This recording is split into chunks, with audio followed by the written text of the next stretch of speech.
bienvenue sur l'empreinte digitale, je suis Fabrice Lamiro. On va malmener un petit peu Jean de La Fontaine aujourd'hui avec la fable du lièvre et de la tortue à l'ère des startups.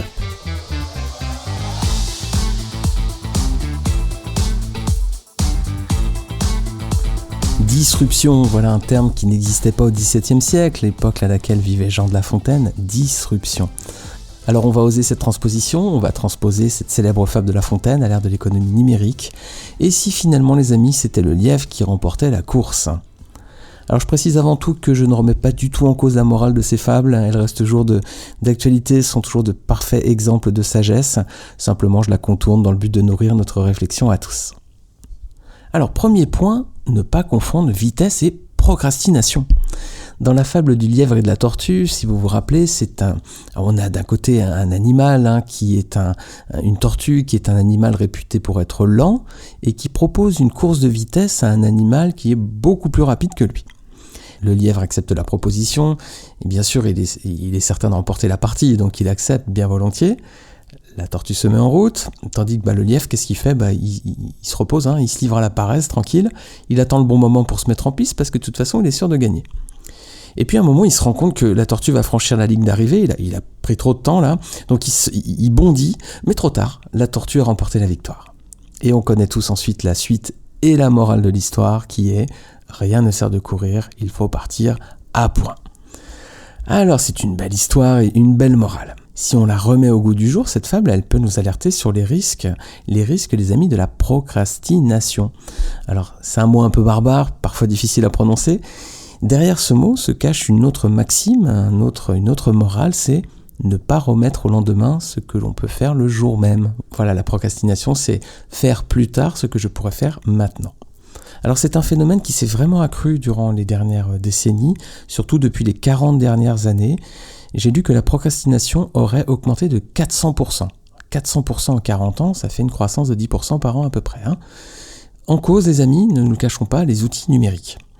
On a pensé qu'ils allaient vraiment améliorer notre productivité, et puis on se rend compte que bien souvent, ils nous surchargent en fait de travail supplémentaire, et que bien souvent, ils nous éloignent de l'essentiel en nous invitant plutôt à la farniente, on va dire.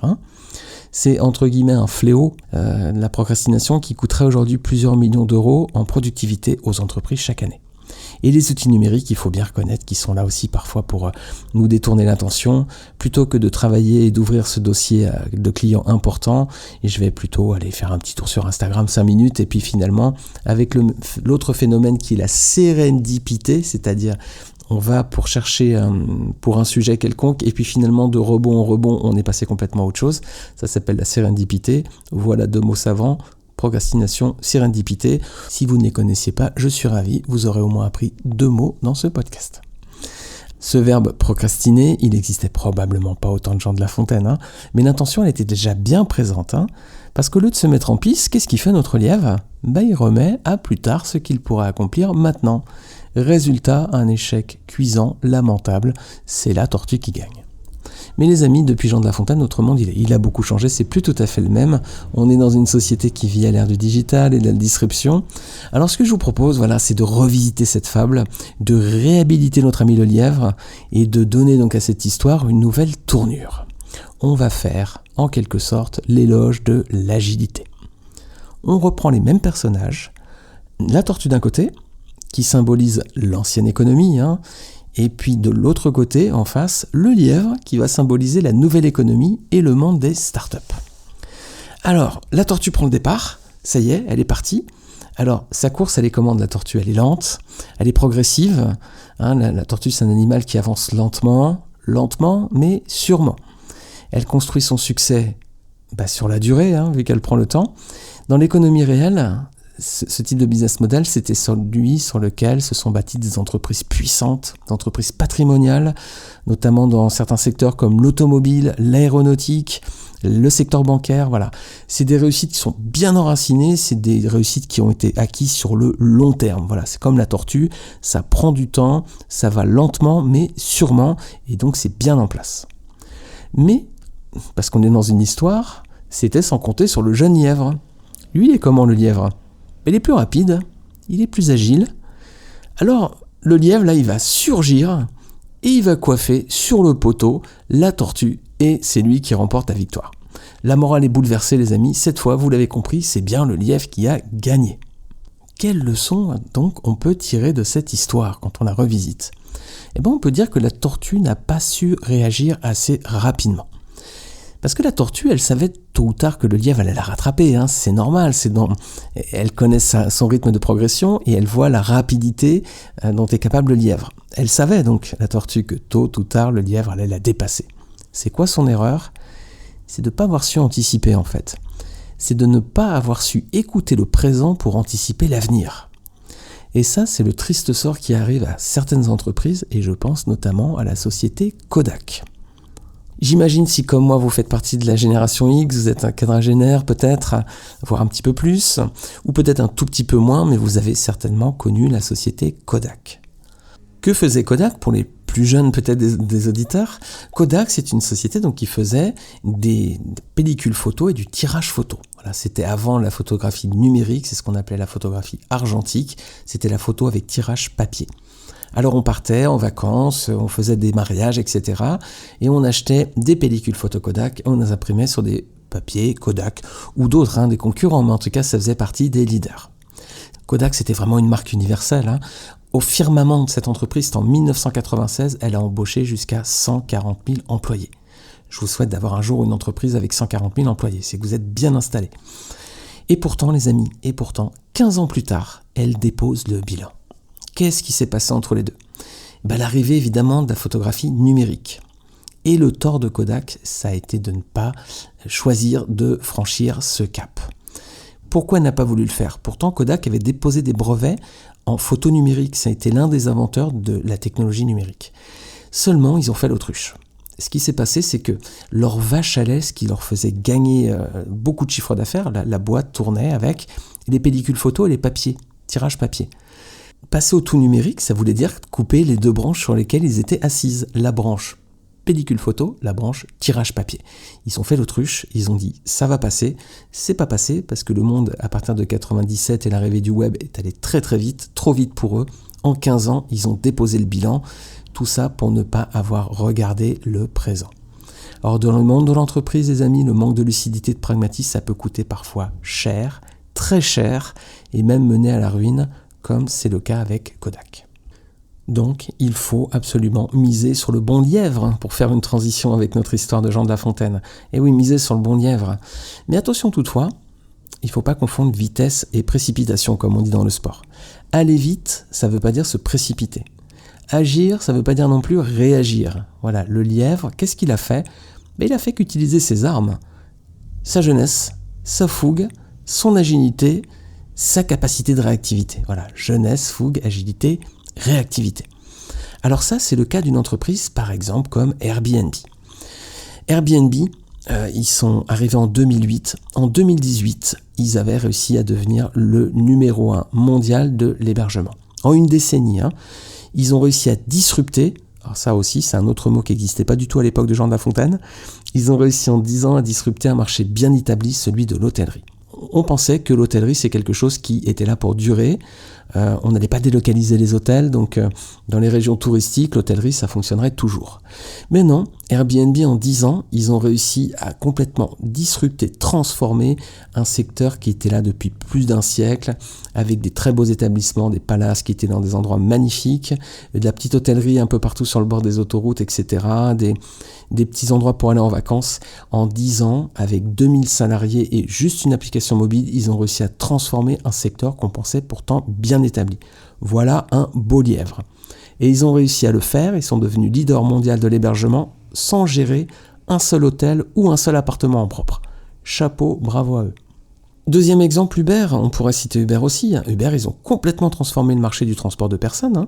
Là, pareil, les taxis, c'est comme les hôtels. On s'est toujours dit, les taxis, on ne va pas délocaliser. Donc, c'est bien installé, bien en place.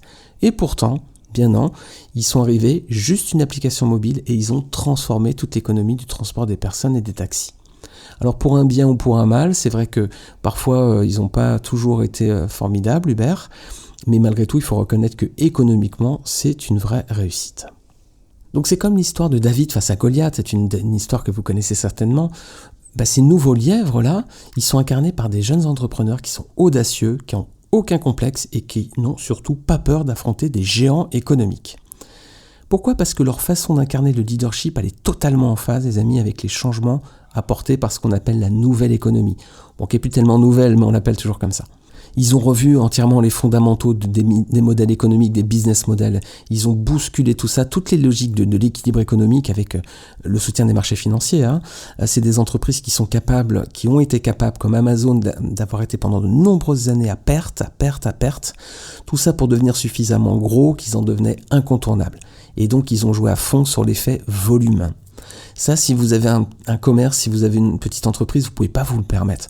Un boulanger, un coiffeur ou une petite boîte ne peut pas se dire pendant plusieurs années je vais être à perte. Il faut être tous les ans à l'équilibre. On ne peut pas se permettre cela, ou alors il faudra avoir une trésorerie incroyable. Mais c'est très compliqué. Amazon, pendant de nombreuses années, a fonctionné à perte. Aujourd'hui, Amazon, ils sont tellement gros qu'ils sont devenus incontournables et on pourrait presque dire les maîtres du monde, quoi. Elon Musk, Tesla, vous connaissez probablement, Jeff Bezos, Amazon, c'est aujourd'hui les deux hommes les plus riches du monde. Une autre entreprise, Apple. Août 2020, Apple devient la première société à franchir le cap des 2000 milliards de capitalisation boursière. C'est tout simplement stratosphérique, c'est incroyable, c'est du jamais vu. C'est d'autant plus surprenant, les amis, que Apple avait été la première société à franchir le cap des 1000 milliards de dollars 2 ans plus tôt, en août 2018. En 2 ans, Apple a doublé de volume. Pourquoi ? Comment c'est possible ? On va regarder le point commun entre les dirigeants de Google, Facebook, Airbnb, Tesla, Amazon. Ce sont tous des dirigeants qui sont des visionnaires. Les grands capitaines d'industrie de ce qu'on va appeler l'ancien monde, c'est pas péjoratif quand je dis ça, c'était des gestionnaires. C'était des capitaines d'industrie, des directeurs généraux qui géraient la croissance d'entreprises qui étaient très prospères. Je pense à la pétrochimie, les grosses capitalisations boursières de l'époque, c'était Exxon, Total, etc. Pétrochimie, l'industrie, il faut des gros capitaux, des gros moyens, les assurances, etc. Donc ces capitaines, ils géraient ces grosses boîtes, ils géraient leur croissance, c'était de la bonne gestion et ils le faisaient très très bien. Mais dans un monde qui évolue aujourd'hui tellement vite, les amis, on est dans un monde qui tourne autour de la big data et de la 5G, c'est pas du tout le même rythme qu'il y a 20, 30, 40 ans. Les entreprises leaders de demain ne vont plus être dirigées par des gestionnaires, mais par des visionnaires.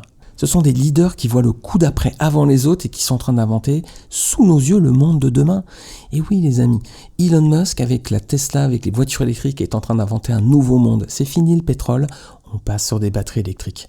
Amazon, qu'on le veuille ou pas, mais le petit commerce de détail et de proximité, avec Amazon, c'est quand même, ça va devenir de plus en plus compliqué. C'est un nouveau monde qui se dessine. Il est bien ou il est pas bien ce monde, mais en tout cas, il arrive et il va devenir incontournable. Regardez, je prends une comparaison entre l'ancien monde et le nouveau monde. Regardez Renault, constructeur automobile, l'un des leaders mondiaux. En 2020, contexte de crise sanitaire, Renault a affiché des ventes annuelles en baisse de 20%. C'est normal, crise sanitaire, tout le monde est confiné, on change moins la voiture, c'est tout à fait logique. Donc, résultat de Renault en 2020, baisse de 21% des ventes. Dans le même temps, Tesla a annoncé une croissance de 35% de vente de ses véhicules. Ils ont atteint l'ambition qui s'était donnée de 500 000 véhicules. Pour être très, très précis, ils l'ont pas atteint de quelques milliers de véhicules, mais ils étaient juste là, ils étaient tout proches. Ils ont affiché une croissance insolente, 35% en pleine crise sanitaire pour des ventes de voitures qui valent très cher, alors que Renault, dans le même temps, voyait un recul de ses ventes. Conséquence sur la valorisation boursière, le cours de bourse, c'est des excellents résultats commerciaux pour la firme d'Elon Musk. Conséquence, son cours de bourse a fait un bond de 740% sur 2020. Elle a été multipliée par 7,4. C'est tout simplement incroyable. Renault, dans le même temps, il stagnait de 2%. Aujourd'hui, la valorisation de Tesla, c'est la première capitalisation boursière de l'automobile. À elle seule, une firme qui a une quinzaine d'années vaut autant que la capitalisation combinée de Toyota, Volkswagen, General Motors, BMW et Ferrari. Voilà, en 15 ans. Pourquoi ? Une entreprise gérée par un visionnaire et non pas par un gestionnaire. Alors aujourd'hui, Tesla, c'est une valorisation boursière de 800 milliards d'euros, c'est colossal. On a Tesla, un fleuron de la nouvelle économie, qui pèse aujourd'hui près de 80 fois plus que Renault, un fleuron de l'ancienne économie. Les investisseurs, les amis, préfèrent décidément les lièvres aux tortues. Voilà, j'espère que cette histoire vous aura plu, j'espère que vous l'aurez trouvée amusante, voire intéressante. J'espère qu'elle vous aura peut-être ouvert des pistes de réflexion sur le monde tel que nous le vivons aujourd'hui, sur le rythme de changement de notre société, le rythme de changement de leader. Les lièvres dépassent aujourd'hui les tortues, la fable de La Fontaine est un peu inversée, même si la première morale d'origine était très belle. La nouvelle aussi nous ouvre les yeux sur le fait de... Attention à bien observer le monde qui arrive, attention à bien anticiper, interpréter hier, interpréter aujourd'hui pour préparer demain. Voilà. Si vous avez des commentaires, je serais vraiment ravi de les lire, les amis. Je vais vous mettre le lien en bas de ce podcast, c'est la page du site empreintedigital.com qui héberge cet épisode. En bas, vous avez la section commentaires. N'hésitez surtout pas à laisser un avis, je serais vraiment content d'échanger avec vous. Voilà, si vous avez trouvé cet épisode encore une fois amusant et sympa, n'hésitez pas aussi à le partager sur les réseaux sociaux. Et puis si vous voulez, vous pouvez mettre aussi un petit 5 étoiles sur Apple Podcast, ce serait super sympa. Voilà, je vous dis à très bientôt, je vous remercie encore de votre écoute et à très vite. Salut à tous.